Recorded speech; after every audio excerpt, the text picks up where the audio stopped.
primeira sessão dessa semana para os preços da soja na Bolsa de Chicago foi bastante positiva. O mercado fechou com bons ganhos entre os contratos mais negociados e a gente viu que realmente passou a semana de USDA, de Conab, e o mercado volta a se focar em outros fatores, em especial no clima aqui na América do Sul. Mas será que é só isso que está movimentando os preços e de forma tão expressiva? Pergunta para a gente fazer a Enio Fernandes, consultora em agronegócios da Terra Agronegócios, que hoje fala conosco direto de Ribeirão Preto, aqui no interior de São Paulo. Enio, boa tarde, meu amigo. Seja bem-vindo. Um prazer tê-lo de novo e de volta conosco aqui no Notícias Agrícolas. Carlinha, sempre um prazer estar com o pessoal do Notícias Agrícolas. E nós estamos vivendo um momento muito tenso na comercialização, né? Tenso, volátil. Hoje o mercado fechou com mais de 30 pontos de alta ali nos primeiros vencimentos. Faz sentido para ti esse movimento, Enio? Faz sentido. Nós tivemos o relatório da Conab e do USDA mostrando quedas de Conab com 160 e quase 161,17, o USDA com 161 a 160,17, ou seja, 2 milhões de toneladas do USDA, a Conab também uma queda muito pequena, mas o mercado não comprou fortemente essa quebra, né? O mercado espera novas quedas na produção de soja no Brasil. E o movimento da Conab e do USDA não foi surpresa para ninguém. Todo mundo sabe que esses órgãos, eles são cautelosos no direcionamento que eles dão para o mercado, né? Nas suas projeções de safra. E precisa ser assim, porque se eles forem extremamente responsivos, eles vão trazer muita insegurança ao mercado. Então eles vão sinalizando para onde a safra deve ir em tamanho. E também, no caso do USDA, ele até projeta preços que os produtores norte-americanos vão receber na média, né? Dito isso, o mercado viu o número do USDA, ele teve uma certa realização, um certo questionamento na sexta-feira, e agora o mercado olha o clima. Estava marcando chuvas boas para todo o Cerrado nessa semana, Goiás, algumas regiões do Mapitobá, Mato Grosso, e essas chuvas já não são tão boas essa semana e prorrogaram essas chuvas para o dia 20. Aí o mercado ficou muito assustado. É um período muito longo de temperaturas altas. E essa semana vai ser uma semana de temperaturas muito altas em todo o Cerrado, ou seja, evapotranspiração alta. A soja está com dificuldade de desenvolvimento. Nós já temos soja sendo colhida agora. Em janeiro e fevereiro, mais soja chega no mercado. Essa soja está enchendo grão agora. Ela está enchendo bem agora. E você vê, pouca pluviometria, temperaturas elevadas, alta evapotranspiração. Isso assustou o mercado. Agora, Enio, a gente está falando só de uma preocupação do mercado com o volume de soja que o Brasil não vai entregar para o mercado esse ano, ou esse atraso, essas complicações todas na nossa safra, elas vão além de uma questão de volume? O principal é o volume.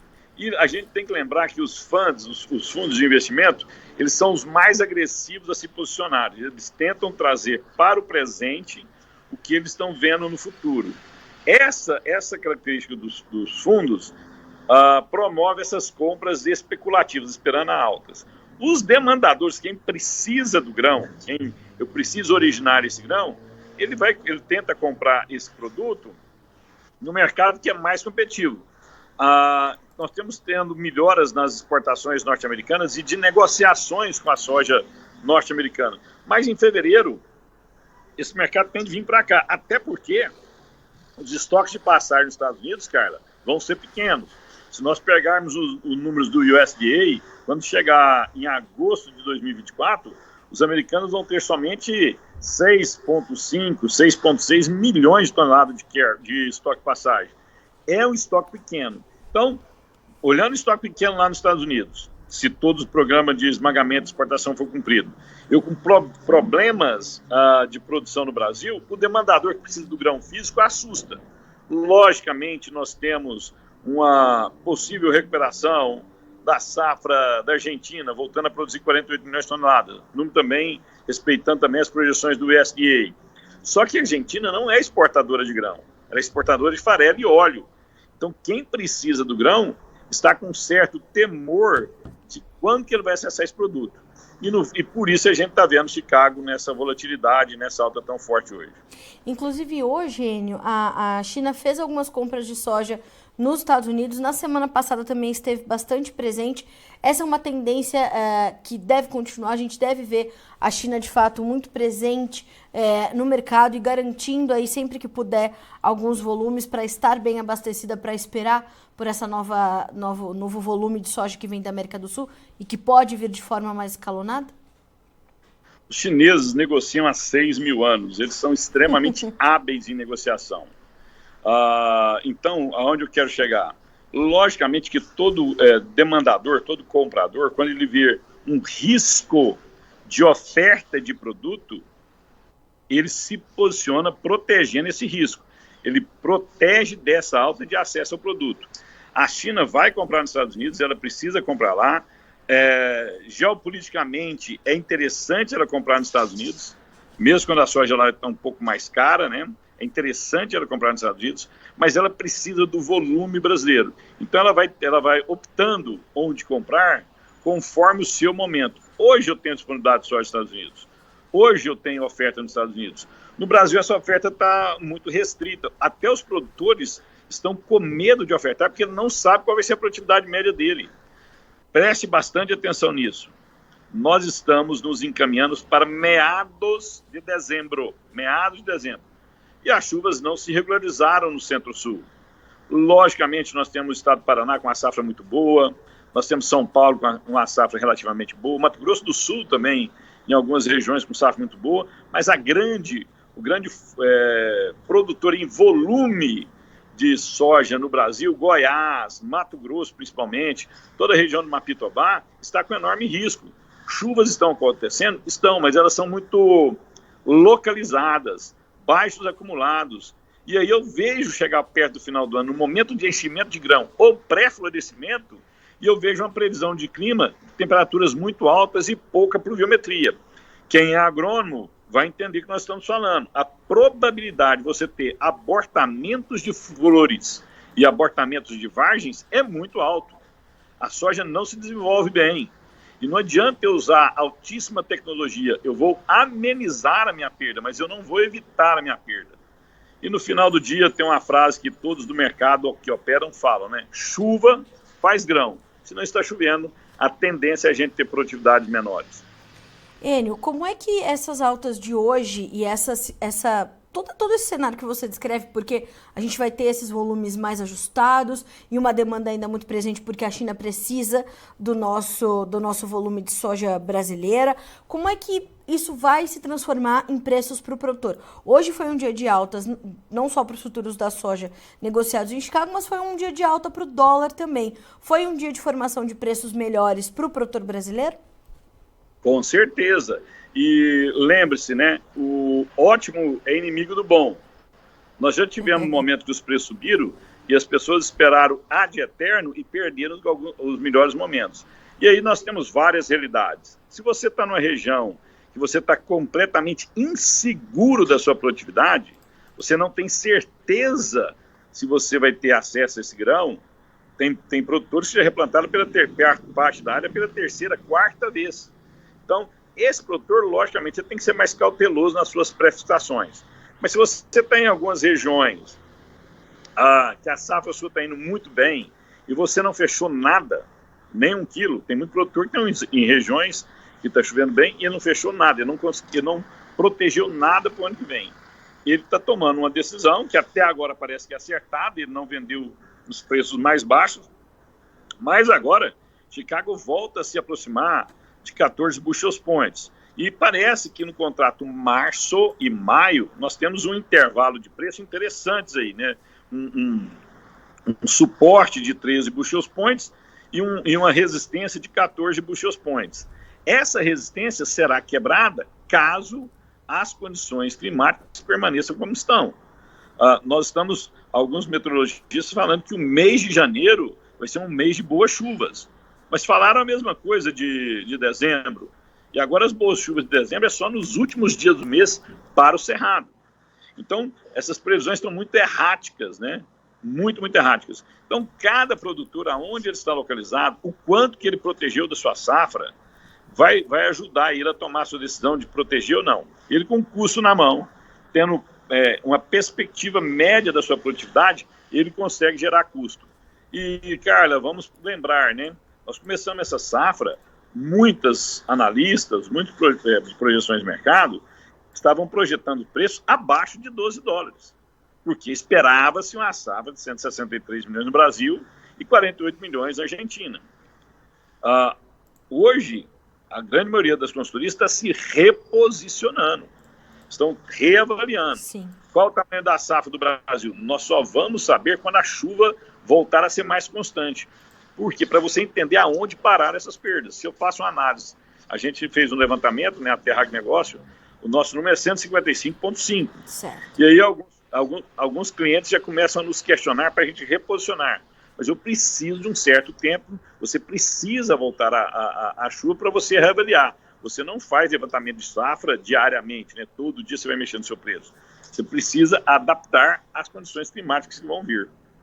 Isso é muito interessante, porque a pergunta do Rodrigo Marcelo Sapiaginski está muito relacionada a isso. Ele diz assim: Enio, boa tarde. Enio, as notícias da soja no Mato Grosso não são boas. Quanto tempo para o mercado dar atenção para isso? Essa subida de hoje já é o início? O mercado já está dando atenção, né, Enio? Mas ele sobe de escada, né? Não, ele está dando atenção. E agora nós temos que pensar também outro ponto, né? Várias mudanças aconteceram, né? Chicago voltando a flertar com 14 bushel points no março, no maio. Mas os prêmios mudaram muito.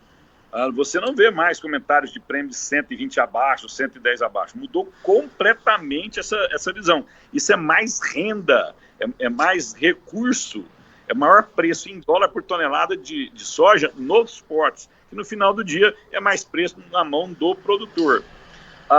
Esses preços podem subir mais? Eu acredito até que podem. O mercado pode até romper os 14 bushel points, mas vai depender muito do clima.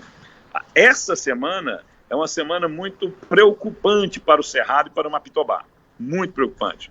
Tem produtores que em algumas regiões não terminaram de plantar.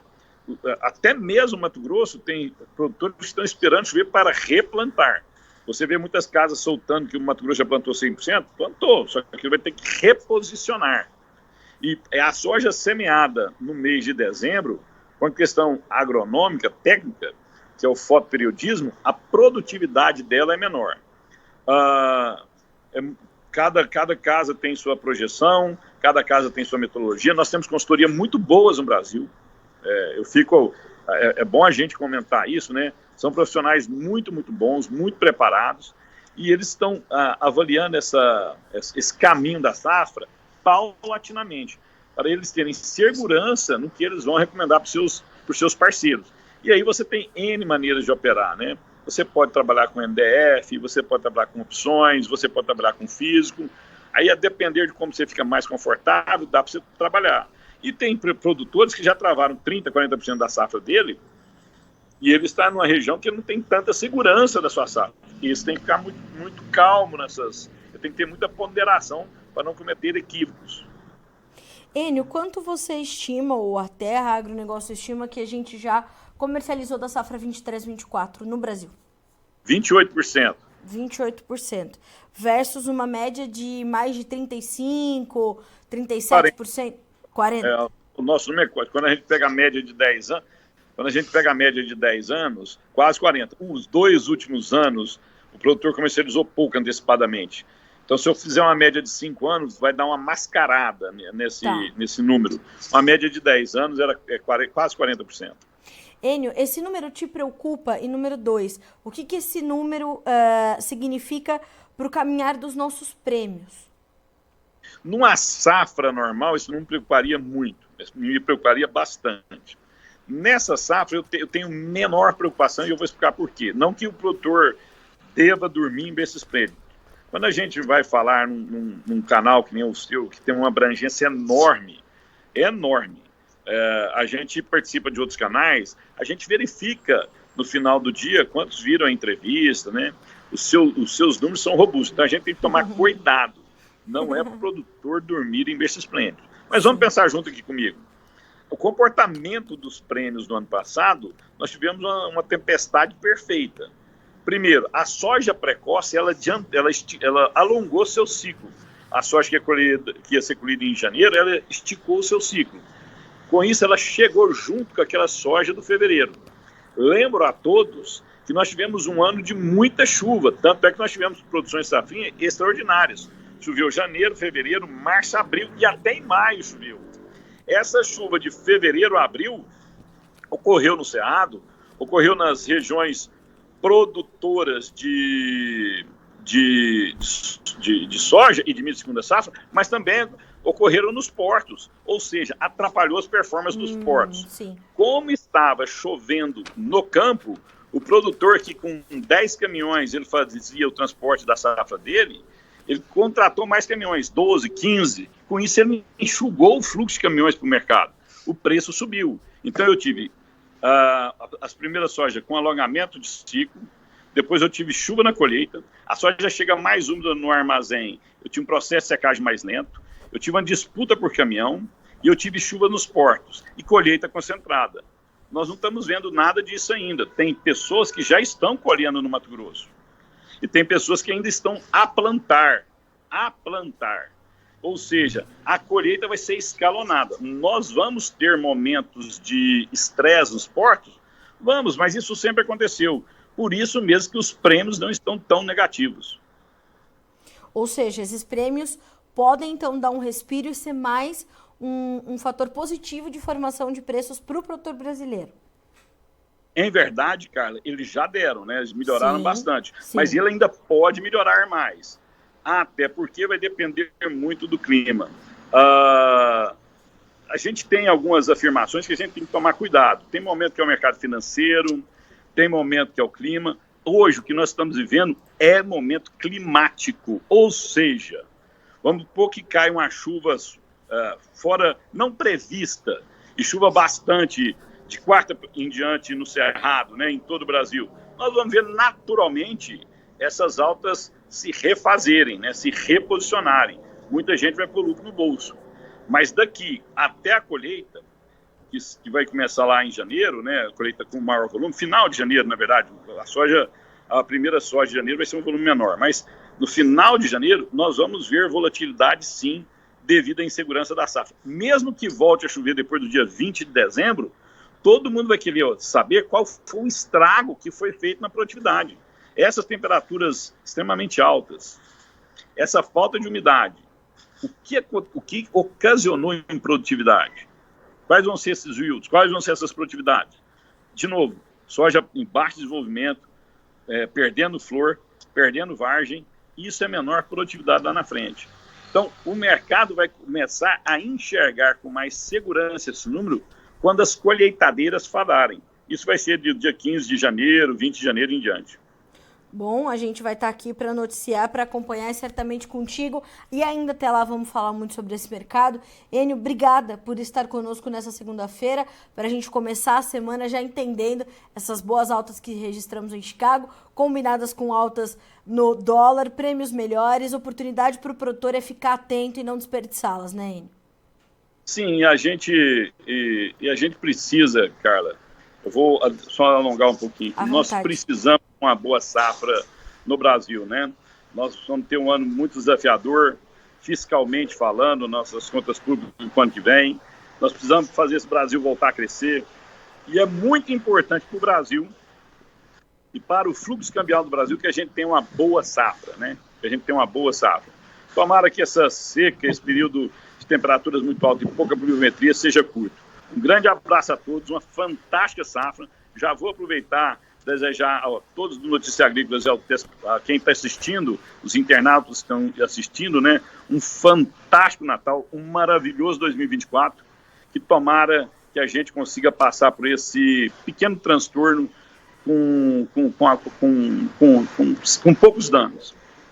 É isso mesmo. Enio, os nossos desejos para ti são os mesmos e sempre é bom ter você com a gente. Obrigada mais uma vez. Um abraço enorme. Portas do Notícias Agrícolas sempre abertas para você e para a Terra Agronegócios. Enio, obrigada. Um abraço, tchau. Um abraço, até mais. Enio Fernandes, consultor em agronegócios da Terra Agronegócios, nos pontuando, portanto, que parte dessas altas, muito atrelada a essas essa preocupação com a safra sul-americana, lembrando que, e isso é um ponto muito importante dessa análise, o mercado não estava considerando, né, aquela pequena quebra que trouxe o USDA, que trouxe a Conab na última sexta-feira, na última semana, de 2 milhões de toneladas para ambas as projeções. O USDA trouxe de 163 para 161 milhões, a Conab de 162 para 160.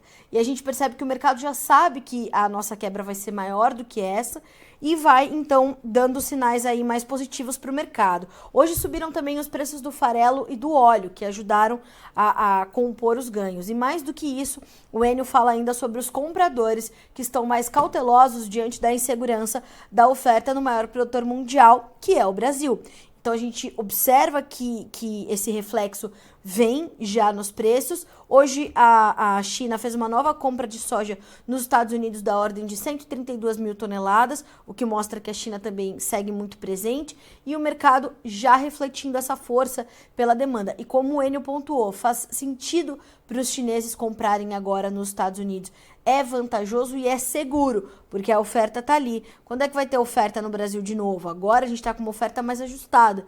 Então a gente deve ver a nossa colheita se iniciar, o grosso da colheita se iniciar ali a partir de 15 de janeiro, né? Final de janeiro se intensificando ainda mais. E de hoje até esse início efetivo da colheita, quando a gente começar realmente a saber o real tamanho da nossa safra, aí a gente ainda vai ver muita volatilidade, muito sobe e desce de preços e oportunidades que o produtor precisa capturar no mercado.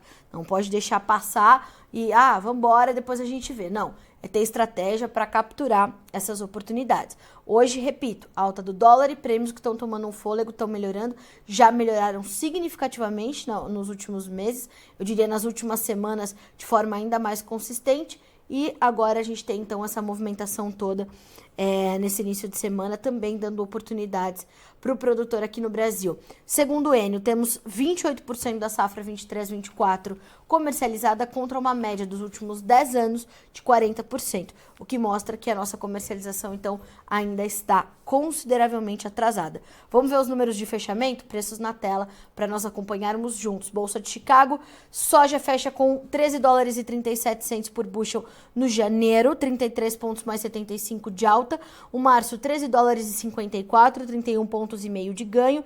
O maio, 13 dólares e 66, subindo 29 pontos. O julho, 13 dólares e 70, 26 pontos mais 25 de avanço. Para milho, nós temos também um fechamento, temos um fechamento negativo e estável, eu diria, bem próximo da estabilidade. O dezembro, 4 dólares e 61, caindo 4 pontos. O março, 4 dólares e 82, a queda nesse caso é 3 pontos e meio. O contrato, maio, 4 dólares e 94 cents por bushel, 3 pontos mais 25 de baixa. E o julho fecha o dia com 5 dólares e 3, caindo 3 pontos mais 70, caindo 2 pontos mais 25. Para concluir, os números do trigo. O trigo, esse foi dia de despencada geral. Dezembro já sai da tela nos próximos dias, ficou estável, zerado. O março, 6 dólares e 9, 22 pontos mais 75 de queda. O maio, 6 dólares e 18, caindo 22 pontos. O julho, 6 dólares e 25, a queda de 20 pontos e meio para este contrato na Bolsa de Chicago. Os futuros do trigo foram bastante na contramão hoje dos grãos e do complexo soja e tiveram essas baixas mais agressivas. A gente fica por aqui com esse boletim, entregando a você sempre informação agro-relevante e conectada aqui no Notícias Agrícolas. A gente volta a se encontrar amanhã bem cedinho no Bom Dia Agronegócio. Eu tô te esperando. Até mais.